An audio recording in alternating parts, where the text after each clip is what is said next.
কথা বলে গেছে, সকল বক্তার বক্তব্যের সাথে আমি সহমত পোষণ করলাম। আর দ্বিতীয়ত আমি কিঞ্চিত অসুস্থ, আপনাদের কাছে দোয়া চাই, এখানে বসে ঘুরতে এসেছি, তো আসলে বুক করে মাথা ব্যথাও আছে, আপনারা সবাই দোয়াগুলো সুস্থ হয়ে যাবো। আচ্ছা, আমি দুইটা বিষয়ে একটু কথা বলতে চাই। একটা হচ্ছে কোরআন শরীফে একটা সূরা আছে, সূরা লোকমান। ওখানে লোকমান হাকিম তার সন্তানকে অনেকগুলো উপদেশ দিয়েছিল। তার মধ্যে প্রথম উপদেশ ছিল যে বৎস আল্লাহর সাথে কাউকে শরীক করিও না, মানে আল্লাহর বর্ষতা স্বীকার করো, স্বীকার না। অনেকগুলা উপদেশের মধ্যে আর উপদেশ ছিল তুমি যেটা ভালো মনে করো এটাকে নিয়েই পথ চলো। আমার বক্তব্য এই কথাটা নিয়ে, সেটা হচ্ছে আপনি যদি মনে করেন excellent world agrofood cosmetics limited বা এক্সিলেন্ট গ্রুপ আপনার জীবনে ভালো কিছু বয়ে নিয়ে আসবে, তাহলে অবশ্যই আপনি এটাকে নিয়ে পথ চলা শুরু করেন। আর যদি আপনি মনে করেন excellent world agrofood cosmetics limited আপনার জীবনে ভালো কিছু বয়ে আনবে না, তাহলে আপনি দুইটা কাজ করবেন। প্রথমত, কেন ভালো কিছু বয়ে আনবে না এটা আমাদেরকে ক্লিয়ার করবেন। এরপরে আপনি যেটা আপনার জীবনে ভালো কিছু বয়ে আনবে এটা শুরু করবেন। কেন জানেন? কারণ আমরা আমাদেরকে সংশোধন করে নিব এই দিক থেকে যে পরবর্তীতে যেন আপনার মতো কোনো ভাই এক্সিলেন্ট ওয়ার্ল্ড থেকে ভালো কিছু করতে পারবে না, এটা ভেবে তার ট্র্যাক চেঞ্জ না করে পারবেন না। আর যদি আপনার উদ্দেশ্য, আপনার কাছে যদি মনে হয় যে এক্সিলেন্ট ওয়ার্ল্ড থেকে আপনি ভালো কিছু করতে পারবেন, তাহলে এটা নিয়ে পথ চলা শুরু করবেন এবং এমন ভাবে আপনি পথ চলবেন অনেককে আপনি দেখিয়ে দিবেন যে পথ এভাবে চলতে হয়। সেটা একটু আগে যে আতল করিম বাবু স্যার যেটা বলে শেষ করছিল যে 20 টাকার সেল অফার এক্সিলেন্ট ওয়ার্ল্ডে আমি শুরু করছিলাম, আমার প্রথম সেলটা ছিল 7,40,000 টাকা। সুতরাং আপনি যখন এটা নিয়ে পথ চলা শুরু করবেন, পথ চলাটা এমন ভাবে শুরু করবেন যে আপনাকে দেখে যেন অন্যজন ব্যক্তি তার পথ চলার ট্র্যাকটা ভুল এটা বুঝতে পেরে আপনার ট্র্যাকে পথ চলা শুরু করবে। শিবকারা সেই কথা, বিজয়ীরা ভিন্ন ধরনের কোনো কাজ করে না, একই কাজকে তারা কি করে ভিন্নভাবে করে।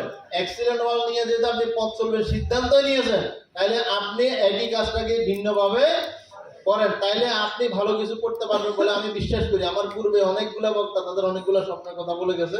আমি জীবনে শুধু একটা স্বপ্ন দেখি। আমি কিছুদিন আগে ফেসবুকে একটা পোস্ট দিয়েছিলাম, 2 দিন আগে 3 দিন আগে। আমি আল্লাহ পাক রব্বুল আলামিনের কাছে একটাই স্বপ্ন দেখি, একটাই আমার ইচ্ছা, সেটা হলো আমার সুস্থতা। আমি যদি সুস্থ থাকি আমার স্বপ্ন যা দেখি তা তো বাস্তবায়ন হবে, যা দেখি না তা বাস্তবায়ন করবো। আমাদের সবার আগে কি দরকার? সুস্থতা। আমি আল্লাহ পাক রব্বুল আলামিনের দরবারে পরিপূর্ণ সুস্থতা কামনা করি, আশা করি মৃত্যুর আগের দিন পর্যন্ত। ফায়ারনেস, আমি যা স্বপ্ন দেখি তা তো বাস্তবায়ন হবে, যা দেখি না তাও আমি বাস্তবায়ন করবো ইনশাআল্লাহ।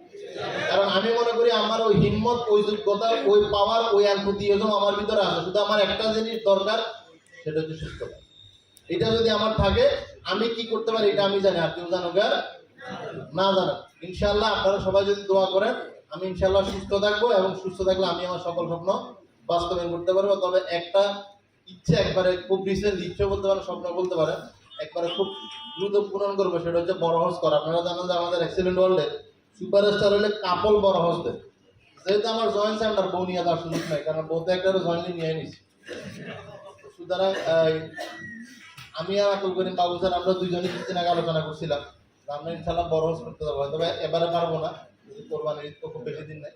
আগামী কোরবানিতে হয়তো আমরা বড় হজ করতে যাবো, ওইটাও এক্সিলেন্ট ওয়ার্ল্ডের বদলতে, ফাউন্ডার স্যারের বদলতে উনি সুযোগ করে দিবেন। যদি সুপারস্টার হতে পারি, আপনারা যদি দোয়া করেন, যদি সুস্থ থাকি অবশ্যই সুপারস্টার হবো। এবং যারা বান্দরবন আসছেন, এক্সিলেন্ট ওয়ার্ল্ডের ইভেন্টটাকে অলঙ্কৃত করছেন, এখানে আপনারা অনেকে আছেন যারা এক্সিলেন্ট ওয়ার্ল্ডের সাথে আপনাদের কোনো সম্পর্কিত না, এক্সিলেন্ট আপনারা কাজ করেন না, এক্সিলেন্ট সম্পর্কে আপনাদের ভালো কোনো মেসেজ নাই। হয়তো আপনার ভাই কাজ করে, বাবা কাজ করে, বোন কাজ করে, দুলাভাই কাজ করে, আপনি তাদের রেফারেন্সে তারা কাজ করে হয়তো 2টা টিকিট অর্জন করছে, একটা টিকিটে সে আসছে, একটা টিকিট আপনাকে নিয়ে আসছে। আমি প্রাউড করি যে সে আপনাকে সে কি কাজ করে এটা জানার সুযোগ করে দিয়েছে, এটা জানা দরকার। আমি কি করি এটা যদি আমার ফ্যামিলি না জানে, এটা সবসময় আমাকে নিয়ে টেনশন করবে। সুতরাং আপনারা যেখানে অতিথি আছেন, আপনারা যারা ইনভাইটে আসছেন, আমি আপনাদেরকে বলবো আপনারা এক্সিলেন্ট ওয়ার্ল্ডকে জানুন, বুঝুন, এবং আপনি এক্সিলেন্ট ওয়ার্ল্ডে ওনার সাথে একমত পোষণ করে কাজ করতে না পারলে ওনার জন্য দোয়া করুন, যাতে উনি হালাল রিজিকের মাধ্যমে সর্বোচ্চ চূড়ায় যেতে পারে। অনেক বেশি কৃতজ্ঞতা এক্সিলেন্ট ওয়ার্ল্ডের সকল ম্যানেজমেন্টের প্রতি, সকল স্টাফ স্যারদের প্রতি, সকল জিএম স্যারদের প্রতি, এবং আপনাদেরকে আন্তরিকভাবে ধন্যবাদ জানাই। আপনারা বান্দরবানে আসছেন দিতে আমরা এত সুন্দর একটা প্রোগ্রামে আয়োজন করতে পারছি। অনেক বেশি কৃতজ্ঞ এক্সিলেন্ট ওয়ার্ল্ডের ফাউন্ডার আমাদের রয়্যাল রানা স্যারের প্রতি এত বড় ইভেন্টের আয়োজন করার জন্য। উনি যদি এই ইভেন্টে খুশি হয়, আরেকটা ইভেন্ট এখানে আসি উনি ঘোষণা দিলে সমস্যা নাই, কারণ উনি কারো কাছে কিছু বলা লাগে না, কারণ এক্সিলেন্ট ওয়ার্ল্ডের উনি সর্বশেষ ব্যক্তি, কর্তা ব্যক্তি। উনি যদি বলে আগামী বছর আমরা অমুক জায়গায় যাবো, কেউ ঠেকানোর কিছু নাই। আগামী মাসে অমুক জায়গায় যাবো, কেউ ঠেকানোর কিছু নাই। বলতে হতে পারো, সমস্যা কি?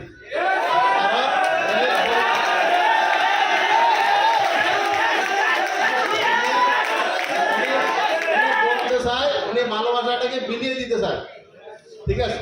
সুতরাং আমরা আশা করবো উনি আমাদেরকে ভালোবাসা বিলিয়ে দিবে, কিছু একটা বলবে, আর না বললে আবার আমার দায়ী করি না, কিন্তু আমিও আশা করতেছি বলবে। সবাই ভালো থাকবেন, সুস্থ থাকবেন, 5 ওয়াক্ত নামাজ পড়বেন, সৃষ্টিকর্তাকে স্মরণ করবেন, মাতা পিতা জীবিত থাকলে তাদের খেদমত করবেন, মারা গেলে তাদের জন্য দোয়া করবেন। রাব্বির হামুমা কামা রব্বায়ানি সাগীরা। আমার জন্য দোয়া করবেন, আমি আপনাদের জন্য দোয়া করি। আল্লাহ পাকরা বলেন আপনাদেরকে রহম করুক, দয়া করুক, আপনাদের মনের সকল ইচ্ছা পূরণ করুক। আসসালামু আলাইকুম ওয়া রাহমাতুল্লাহি ওয়া বারাকাতুহু। Thank you, sir.